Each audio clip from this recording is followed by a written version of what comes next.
It's a delicious sugar cookie with a twist. On today's show, we're making Snickerdoodles.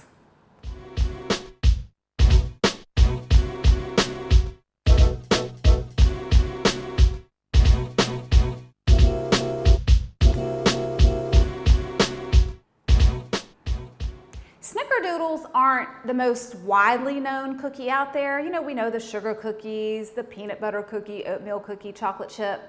This one, it's a good one. You're gonna like it, and it's so easy to make. Let me show you what you're gonna need to do it. First, you're gonna need flour, salt, and baking powder. I have that mixed in there. You're also gonna need 2 eggs. You're gonna need some cinnamon and sugar for the end of the mixing process. I'll tell you more about that. This is granulated sugar.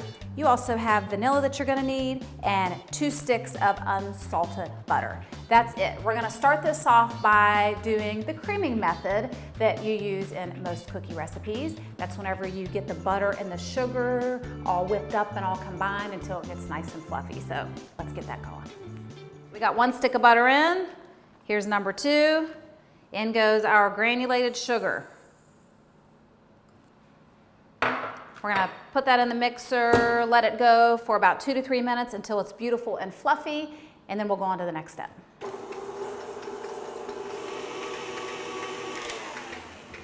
We let that take off on medium-high speed for 2 to 3 minutes, and in between, I took a minute to scrape the bowl just to make sure everything would mix in thoroughly. Next step, we're gonna toss in our eggs and our vanilla.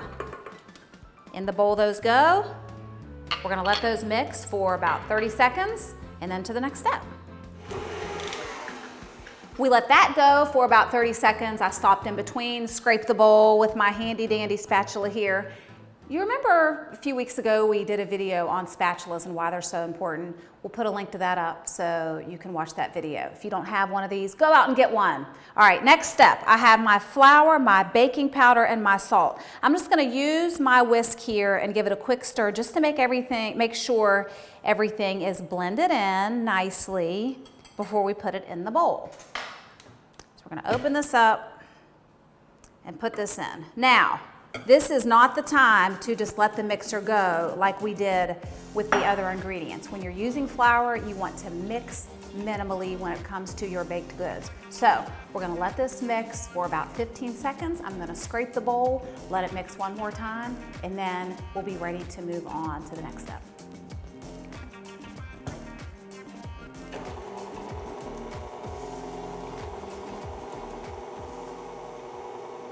Everything is mixed together and ready to go. Our dough is perfection. One more step and then we bake. Here's what we're gonna do. I'm gonna pop this out of here. All right, I'll clean that off in a minute. And we're just gonna scoop our dough out. Now, at this point, you can just go straight to the cookie sheet if you want to, but I'm gonna go ahead and just roll it in a ball just like this. And then I'm gonna take my whisk. This here is cinnamon and sugar. Gonna make sure all that's mixed well. And then you're gonna take this ball of cookie dough, you're gonna toss it around in there just like this. Check it out. And then you're gonna pop it over here on your cookie sheet. All right? Easy peasy, lemon squeezy. That's what my kids say. Do the same thing. So I'm gonna go ahead and get these all rolled up and rolled in their cinnamon and sugar. Then we're gonna pop them in the oven and I will show you what they look like when they're done. They're gonna be delicious.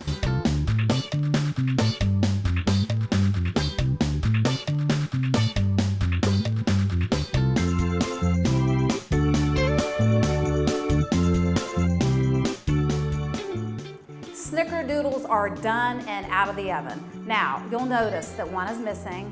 That's because somebody on the other side of this camera picked at the cookie and ate it. So we're down to 8 because of him, isn't that right? Yeah? Yeah? Okay. Okay, so I'm gonna tell you a little trick to making cookies taste so good and to make the texture be like it is for the ones that you buy like at a bakery, soft and not too hard and like throw them off the wall and they crumble. Okay, here's the trick. You put your cookies in the oven, you bake them until they're just a little wet in the center. All right, typically that can be anywhere from 9 to 12 minutes depending on your oven. Now, You're gonna take them out when they still look wet and let them sit on the cookie sheet for 3 to 5 minutes. And then you're gonna put them over on their cooling rack. That's where I am right now with these cookies, and I'm getting ready to dive in head first myself. All right, so this is the finished product, and just because I like having pretty stuff on display, I'm gonna line them up on here. Can you imagine like walking in the door and seeing this, or what someone else is gonna think when they walk in the door and see that? The kids or your significant other, they would love it. So check it out. There's the Snickerdoodles, and just come on in here. Check this out. Look at how perfect this is cooked in the middle. Look, it's fluffy, it's soft. That is cookie perfection. And because we took it out of the oven before, just before it was all the way done, it's gonna stay this way. Do that with all the cookies you make. It works 99% of the time. And if it doesn't work, it's the recipe's fault. All right, so what I want you to do, you go out, you get these ingredients. You probably already have most of them, right? Go out and get them and make some Snickerdoodles for you and yours. You are gonna love it, and so will they. That's a promise. Thanks for checking in with me today. I'll see you